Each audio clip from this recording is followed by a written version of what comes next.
What is going on, so my Euphoria fans out there, and happy Euphoria Sunday. It is the time for the play. We've all been waiting for this moment. We are breaking down season 2, episode 7 of Euphoria, which was titled The Theater and Its Doubles.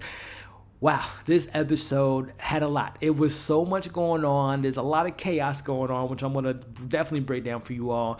To be continued.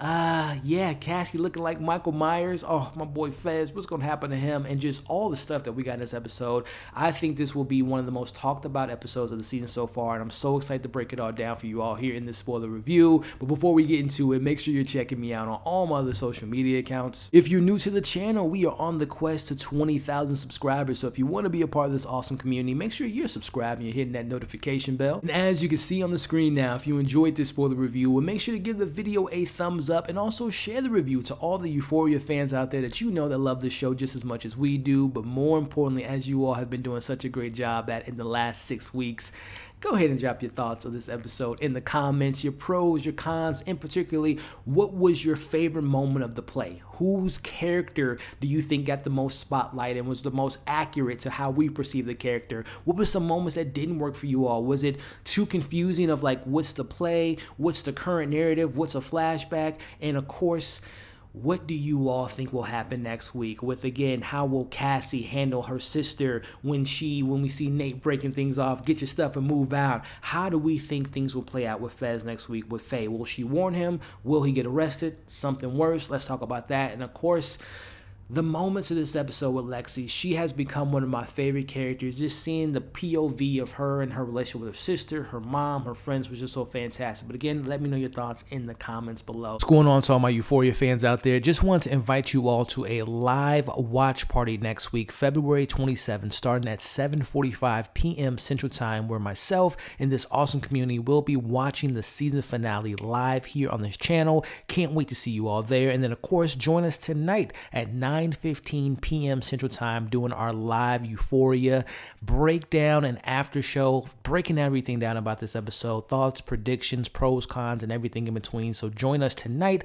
live for the after show, and then next week for a live watch party. See you all soon. So just to share my brief thoughts before we break it all down, I said I think people are going to talk about this episode a lot. They're either going to love it, they're going to hate it, and there's going to be some people that's falling in between. I can say for me, I love this episode. I think this was the most well-produced episode of Euphoria, and that's a high mark, right? Because we know Sam Levinson when it comes to the different motifs, the camera angles, the color palette, the score, how everything kind of comes together. But I just think of how much stuff went down this episode where we were, again, it was a little bit chaotic. Like, what narrative are we touching on? Is it the past? Is it the current timeline? You know, all that stuff just kind of, when I watched the episode again, it was like, oh, all the pieces of the puzzle are coming together. And I thought it was just so well handled how he narratively was able, or I should say how Lexi narratively was able to put everything into play and kind of speak on her insecurities, her thoughts on her mother and her sister, her father, and of course her friends, and then of course tying that into the bigger picture of everything. What's going on with Rue, what's going on with her relationship with her sister, which we'll talk about the scene with Rue and her mom, and I don't know how I feel about that. We'll talk about that. But overall, narratively speaking and produced wise, I thought this was the most well-produced episode, and the play did not disappoint. But hey, we're going to get into my thoughts again. Let me know, did you like it? Did you love it? Did you hate it? Let's talk about it in the comment section. But again, you got your ticket, you got your popcorn. It is time for the play as we open up very dramatically, seeing Lexi preparing herself for this play, and we jump right into this opening scene, which we saw that scene right in episode 5 with Rue at her father's wake, but we see it from Lexi's perspective, right? And I felt so bad for Leslie because I've been in that position where you're at a wake, someone, you know, you lose someone close to you, and you know, I don't think people mean harm, but I think sometimes people just don't know the time and the place, right? When we see that random woman asking Leslie, so, you know, how you doing? What you got to do with the house and the girls? It's like, come on, man, you don't need to be asking her all those questions after she just lost her husband. Leslie handled it really well, but what I loved in that moment, and it just really kind of hit me. I've always knew this, that the parallels were there, but it really hit me seeing Susie comforting Leslie in that moment and just thinking about the households between the Bennett household and the Howard household and how there are so many similarities to losing the father figure of the house, right? One to death, one to drugs and alcoholism. Seeing I think Lexi is the oldest sister, or I'm just saying Cassie is the oldest sister. I might be wrong, but just seeing let's just say the older sisters of the house in this position, Cassie and Rue searching for that love, that missing her father, she went down the path of drugs. Cassie losing her father to drugs and alcoholism, she decided to just find love wherever she could, and in the form of Nate, right?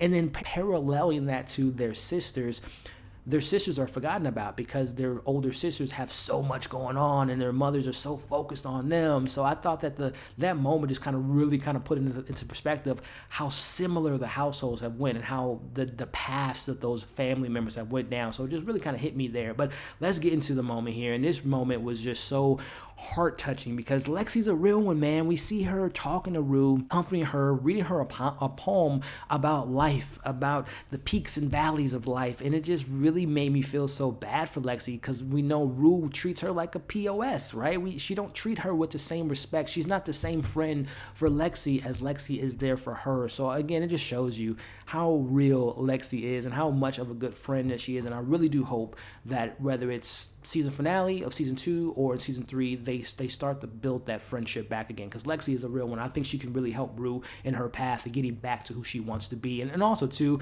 whenever we cut back to them as their younger selves, the makeup and the braces, they really do look like 13-year-olds when they do that. But speaking of looking like, I just want to know from the comments now, who looked most like their character they were playing in the play? To me, it was Cassie. She looked very kind of similar to Cassie in the show, but let me know who you all think looked most like their counterpart. But again, we are entering the play and we see all of our main characters played by Holly, Marta, Luna, Jade. These are our characters, and seeing our characters, Rue, Cassie, Nate and all them seeing themselves on stage was just a priceless moment. Like when Maddy's like, wait, is this play about us? I'm like, oh yeah.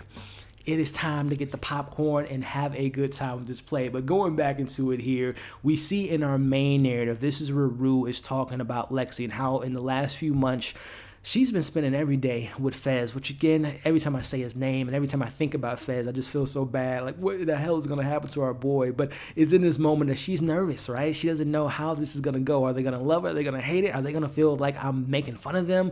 And, Fez being the great, Fez that he is, the person he is, it's a play. Why would they be upset, right? What's your intentions? And we all know that Lexi isn't meaning to be mean or to make fun of her friends or her sister, her family. It's just how she perceives the situation, which there's so many moments that I think it's more about Lexi than it is about the people she's portraying or the people that she's showing on stage. But again, knowing that they have kind of developed this friendship and this kind of trust between each other, and how we're starting to see the pieces to the puzzle of the actions of Ashtray affecting his big brother and Fez, it just breaks my heart, man. They were really kind of growing into something really special. But the question I have for you all, if you were a friend of Lexi, and you didn't have no knowledge that she was doing a play or a movie or a show or writing a book about you, would you be upset? I know Fez says it's all about the intentions, right? It's all about the perspective of what you're doing. Are you making me look like an asshole? Are you making me look like a superhero? But I'm just curious, how would you all take it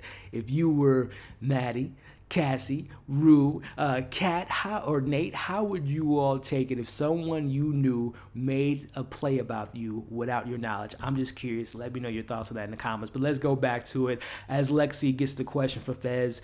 Should I invite my sister? I think by the time this play ends, I don't think it was a good idea to have Cassie go to the play, but she's there. But the moment that I really enjoyed about this moment in the beginning of the episode is where she mentions that the most defining moment of Lexi's adolescence was when her sister Cassie was growing up, as we kind of get into her shining a light on her sister. And I'm not going to lie, it looked a little embarrassing because when we see Cassie talking about her hair and makeup, she looked a little ditzy. And by the way, Susie's reaction to her character on stage was absolutely hilarious. Susie is so great. I love that we've gotten a little bit more of her character, and she is the comic relief, no doubt, of the show. I would love to see a Susie in a Faye spinoff with them on the road looking for, I don't know, food. I don't know. I would love that set off. But either way, we see again, And the crowd's even laughing at Cassie. I think it did make her look a little ditzy, but I think in the meat of that scene was more so about Lexi. I think it spoke more to Lexi's insecurities of how she looked at herself and how her sister got all the attention, got all the eyes on her. So I think it was more about Lexi in that moment than it was about her sister. But obviously Cassie doesn't see that, and she's feeling a little bit embarrassed because people are laughing at her. She is making her look a little ditzy. Let me know how you all felt about how Lexi viewed her sister, especially in that moment there. But getting back into it here, we see, again, Lexi becoming one of my favorite characters this season. Just seeing her behind the stage, just being a boss and taking charge was something great to see. But getting back into switching over to Fez. And again, I say it, I'll keep saying it, whenever we cut to Fez in this episode, I was just like, I was damn near in tears, because I'm just like, this is just like seeing, and I've always been saying this about Fez, he's such a good guy who makes terrible decisions. And one of those decisions was letting Faye in his house as she's, ironing his shirt. He's getting the roses ready. He's ready to have a good time and support his friend. But he ain't making that play. And every time we cut to that empty chair, it was just like, oh, it just hit me in my heart, because we know that things aren't turning too well for Fez, at least by how things are kind of setting up in this episode. And also, too, is it me, or did you all get the same feeling? Faye wasn't too comfortable about what her boyfriend's doing. I think, and I hope this happens, I hope that she warns Fez and Ashtray. It might be too late, but I hope that she does speak up, because she seems very uncomfortable about her boyfriend putting the phone on the table and probably recording something that Fez is going to say, which Fez is smart enough to probably not say anything, but we'll see. I honestly think the cops are right outside, so I think they're going to just come in no matter what. But hey, we'll see what comes of next week's episode. But going back to the play, as Lexi shows us, what if she got the attention, right? And again, speaking to her insecurities, what if she had the tight dresses and the breasts and all this stuff to get people's attention? And again, the production, the spinning stage, and how all that looked as we see Cassie and her talking about their bodies, right? And how her sister is never going to have the same body as her. And again, it speaks to highlighting Cassie again, how she's so more concerned about her outer looks versus who she is as a person. Parallel that to her sister, who's more, in tune with her emotions, more so than she is worrying about what she's wearing for the day. So again, how is Cassie being perceived? It's all up for the beholder. Beauty's in the beholder. Let me know how you all feel about that. But again, we're seeing even, I'm going to say it right now, again, beauty is in the eye of the beholder. The new look Cassie ain't for me. Her looking like, a mixture of her mixed in with Maddy's swagger. When we see Kat and Maddy laughing at her walking down the hallway with Nate laughing at them, I'm not a fan of the new look. How do you all feel about Cassie and this new look that she has for Nate, which we'll talk about who dresses Cassie, which is just, come on, Cass. But back into the moment here, we get more of those flashbacks between Cass and Lexi, and we can see, and this was it was sad to see them with their dad. And their dad was clearly under some type of influence. And again, it speaks to who they are as people. Lexi clearly is upset. She's crying in the car. She just feels like, man, I wish my dad, clear state of mind, happy going dad was here. Where Cassie sees that he is clearly drunk and he should not be driving, but she's choosing to ignore that because she just wants to see her dad for who she remembers her dad is, which speaks so much to Cassie later in this episode. Just put a smile on. It's going to be okay. She suppresses so much of her anxiety, so much of her pain, so much of her trauma, and she doesn't know how to let it out. Hence to her actions dating Nate, it speaks so much to that character. But I feel so bad for those little girls when they were with their dad, who clearly probably doesn't even know they're in the car. He's so high or drunk off his mind, which I'm very curious on if we're ever going to get more of their dad, like ever in this show. I'm very curious about that. But getting back into it here, we get maybe one of our first exchanges between Rue and Fez as she's getting drugs from him. And again, it seemed like it was like their first time interacting. I might be wrong, but the big thing in this moment is, again, seeing the friendship, seeing Lexi and Rue having a conversation, how Lexi really appreciated how Rue was just not like everyone else. She didn't care about what you wore, what you do. They just really kind of appreciate each other's time. And I really do hope if Rue is able to get her shit together, that they can get that friendship back on key. Because it seemed like it was a friendship that was benefiting both people until obviously Rue got into drugs. But again, to me, it just shows how important that friendship was to both of those characters. But now a moment here when we kind of check in with Rue and Gia, which is in the current timeline. You see Gia ask her older sister, when you get older, do you ever fear that we're going to forget about our dad?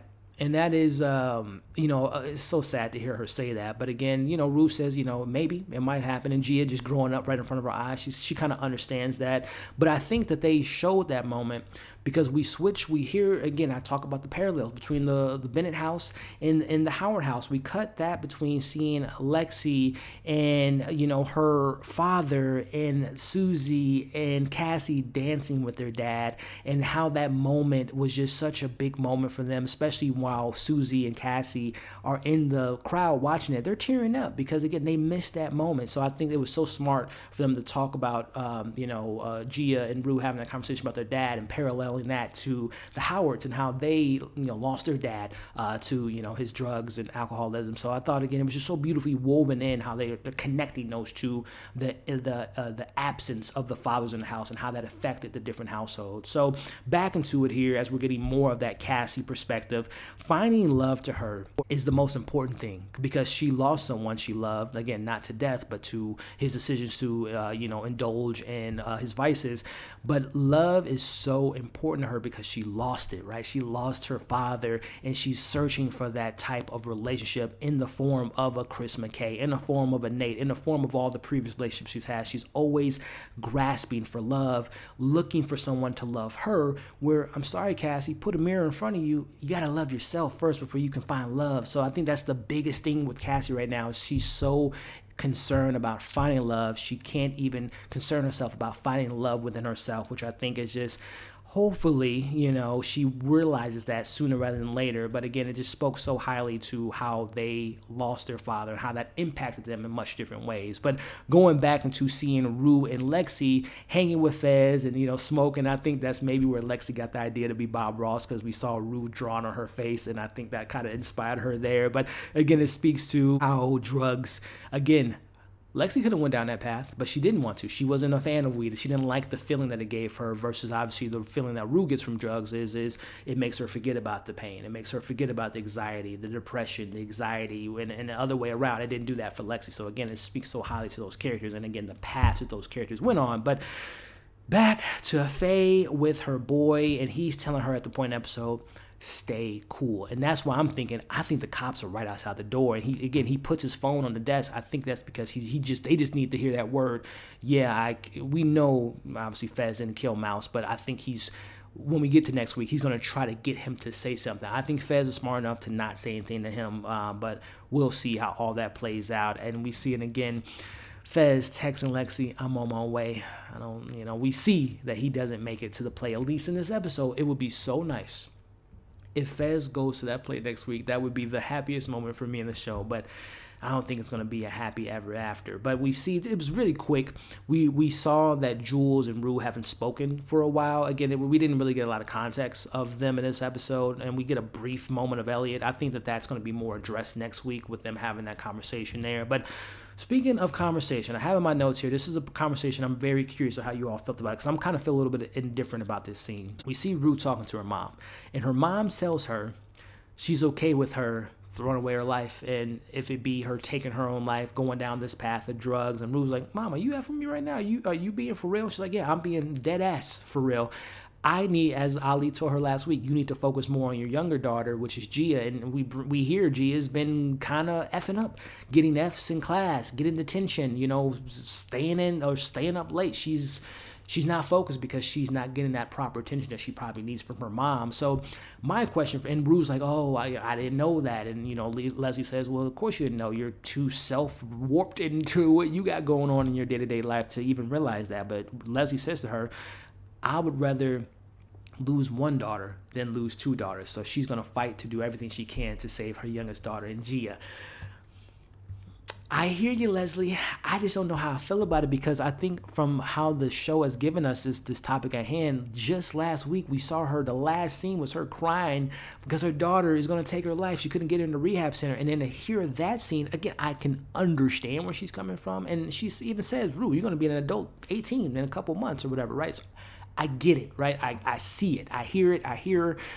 I just don't know how, from a narrative, it almost felt like a flip. It almost felt like a slap in the face from an audience member, because I'm like, wait, this is the same mom that was crying on the phone to now this? I don't know if the placement doesn't work well with me. I don't know if I felt like that off-screen moment from Leslie of her realizing, I know she had the conversation with Ali, but I would have loved to have one more scene to kind of really sit in those motions versus just kind of going from 0 to 100, in my opinion. I understand it's been building to that point.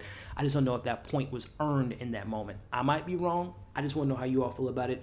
Do you understand Leslie? Do you completely agree with her? Or do you feel like, man, that's a little bit rushed, in my opinion? Let me know how you all feel about that. But let's check in with Cassie and Maddy and highlighting their relationship. And this moment, to me, was one of the most powerful moments of the play, because this is Lexi's, yet again, pointing out how she feels about her sister, how she feels about her sister's best friend. And we see Lexi talks about her thoughts on Maddy, not really trusting her, and she's never met someone with so much confidence, which is just so funny because we know the stuff that Maddy goes through with Nate and sometimes feeling insecure about herself. But, obviously Lexi doesn't see those quieter moments. She only sees the confident moment of Maddy, which just, again, speaks to, I just think about social media in general at that point, right? We see people smiling, vacationing, living their best life, but what happens when that camera is turned off and in their pocket, right? What's really going on with those people? But either way or there, it was cool to kind of see Lexi and Maddy sharing a little bit of screen time as, she's putting makeup on her and just seeing the confidence that Maddy has and then trying to,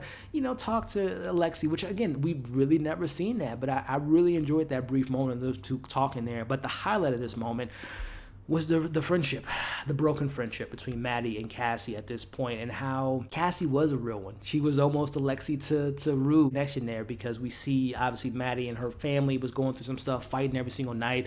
And who does she have to lean on? Well, she had Cassie. She was able to stay at their house, and we know how much that meant to her. And I said it in my review or in the live stream last week. I feel like we were robbed as an audience to not have seen what the hell did Maddy do to Cassie when she was chasing her up the stairs. I'm like, oh, that's a missed opportunity. Will we get that moment? We see, which, by the way, Cassie in the bathrooms this season, that's like those have been her most important moments, been in the bathroom. We see that she ran to the bathroom, and I know some people out there don't care about Maddy, especially from the Maddy we know from last season that, had Tyler go to jail. Yes, I understand that, but there are moments that, as they say, let a moment define you. There are still moments I feel sympathize with Maddy, and as she's talking to Cassie on the other side of the door, you were my best friend. You were the one I came to. I'm tired of this. And she's telling Kat, going through hell with Nate, and then him to go ahead and sleep my best friend. I felt for Maddy in that moment. Again, I know she's done some questionable things, but I still, it got me in that emotion.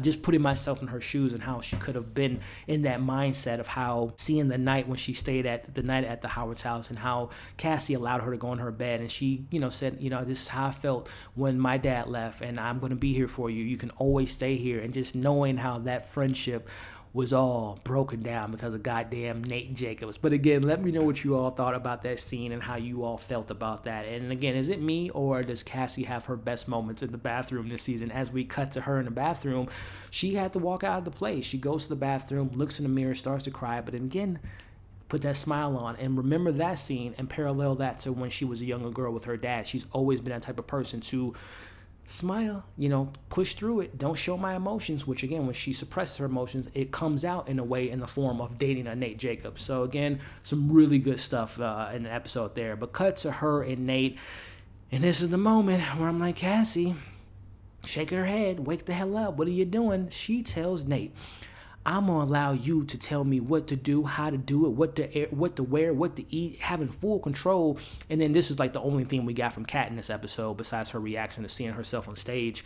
We see when Kat was in control last season, which I missed those moments because this season of Kat has been terrible. But we see how Kat was so much in control of her narrative versus how Cassie's just giving all her power, all her, womanhood to this despicable man in Nate. So again, it was very interesting to see, again, the confidence that the cam girl Kat had versus paralleling that to what Cassie's just giving herself to Nate just for the hell of it, right? So what a moment there, Mr. Nate Jacobs. And I love how Lexi portrays him. And this moment here was very well put together, Sam Levinson, or I should say the director of the play, Lexi.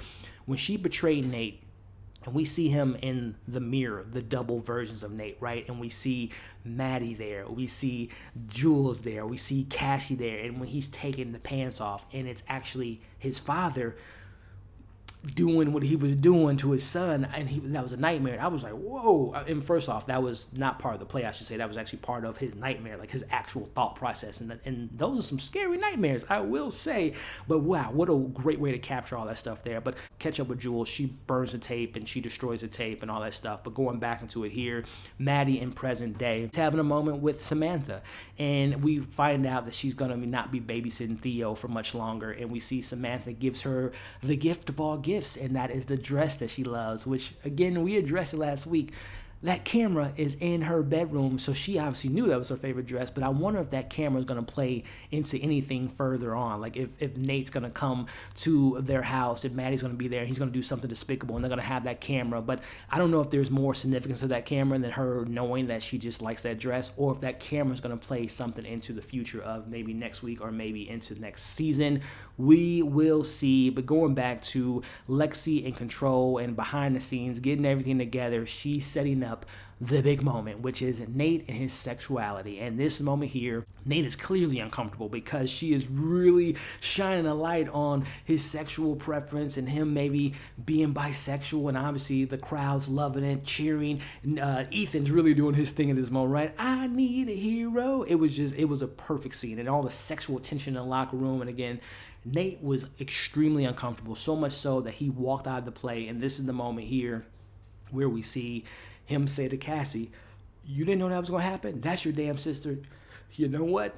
I'm done. Come get your stuff and move out. So that's Cassie seeing a little bit of that darker side of Nate for the first time, and her hearing that really upset her. We're going to go back to that point, but I want to check in with our boy Fez. And again, this moment here is heartbreaking. We see him, Ashtray has a box cutter. He's ready to cut up, surveying the situation. He's ready to go ham on Faye's boyfriend. We see again Fez like, you think people going to think I look handsome? Saying that to Faye. And he's like, is everything okay? And he's getting the roses. He's ready to leave. And he says, is everything all right? And we end on that point again. Let me know your theories, your thoughts.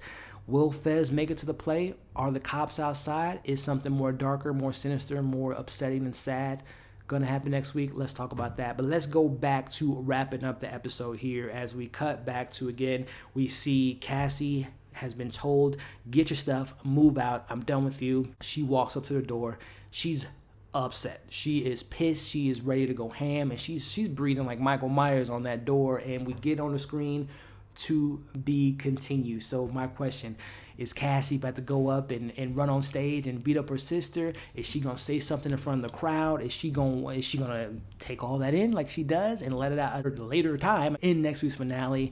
I don't know, but I can't wait to find out. Again, I thought that the way that they interweave the flashbacks to the play to the current narrative was such a great way to do it. If I do have criticisms, again, the checking in with Jules and the Rue really didn't warrant the screen time that I got, because it was literally like 5 seconds of them just having that little bit of dialogue and seeing Elliot for 2 seconds. So that stuff didn't really need it. And then again, it's not a positive or negative, but I'm just curious of how you all feel about Leslie. At this point now, she's done with Rue. She's saying, you're almost an adult. I need to save your younger sister.